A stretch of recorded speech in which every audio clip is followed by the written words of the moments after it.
Well, we all work hard to hopefully be able to retire one day and live comfortably in that retirement. So the big question is, how do you make sure your savings last the rest of your lifetime? Richmond money expert JB Bryan is here to answer that question with one option. Good morning, JB. Good morning, Cheryl. And I tell you, you are so right. And no one wants to outlive their money. No. But they want to live off their money while they're living. So. Right, because it's hard when you invest and then you start taking the money out and you see the balance go down. And yes. then you start to worry, will I have enough? Very good point. And that is a huge challenge because interest rates are so low, which has made the total return strategy more attractive over these recent years because it broadens your look at your portfolio.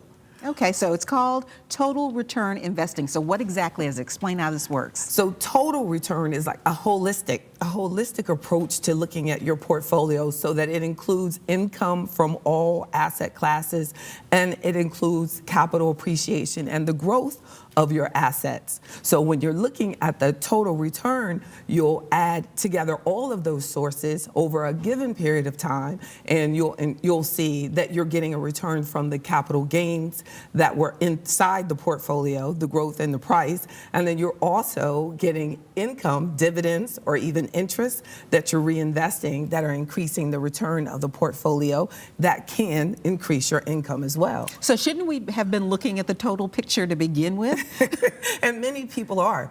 Many people are doing this and they don't really realize what they're doing, but many people need to take this opportunity to talk to their financial advisor about increasing their income through a total return investment strategy. And it can work for them, but they have to talk with the advisor, make sure that they establish a well-diversified total return portfolio designed for their assets, for their risk level. So the assets need to be adjusted according to your risk level and your time horizon. And you mentioned a very important word, which is diversification. We should all be diversely invested anyway, right? Yes, and total return investment strategy basically forces you to be diversified, but it takes you to a whole nother level, Cheryl. It includes asset allocation. So you're diversified. You could be diversified and have everything in the same asset class. You could be diversified across all stocks.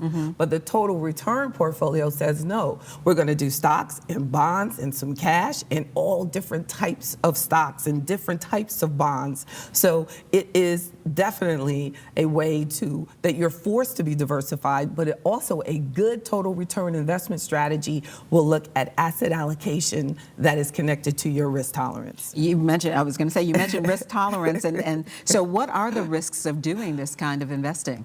Well, it's not going to protect you from market risk because you're going to have some exposure to equities. You're going to have exposure to fluctuating interest rates because you have some bonds in there theoretically. So definitely you have to realize that if you are using this approach and we're using it for creating income, then you need to be aware that when you first go into your retirement, I want you to think about having some savings available that you can, if you go into retirement and it's a bad market time, so your total return, any return on your portfolio is negative at the beginning of your retirement, that can be devastating for your financial future if you look at it historically. So the beginning of your retirement is very important that you have a savings, maybe 1 or 2, possibly even 3 years available to you so that you can kind of reinvest the returns that you're making into your portfolio so that you're buying into the stocks that you may have at the cheap prices if theoretically you enter your retirement during a bad market time. So the total return portfolio could still work for you. When we retire, we still need to keep an eye on all those investments. Yes, you do. So talk to your financial advisor about it. But this topic is so important because there are a lot of people who are trying to increase their income and don't know how. And we want to do that. Thank you, That's right. JB. And JB Bryan offers money seminars every Wednesday and Sunday evening. They are free, but you do need to pre-register. We'll put a link to more information on our website by early this afternoon. Just go to WTBR.com/VTM.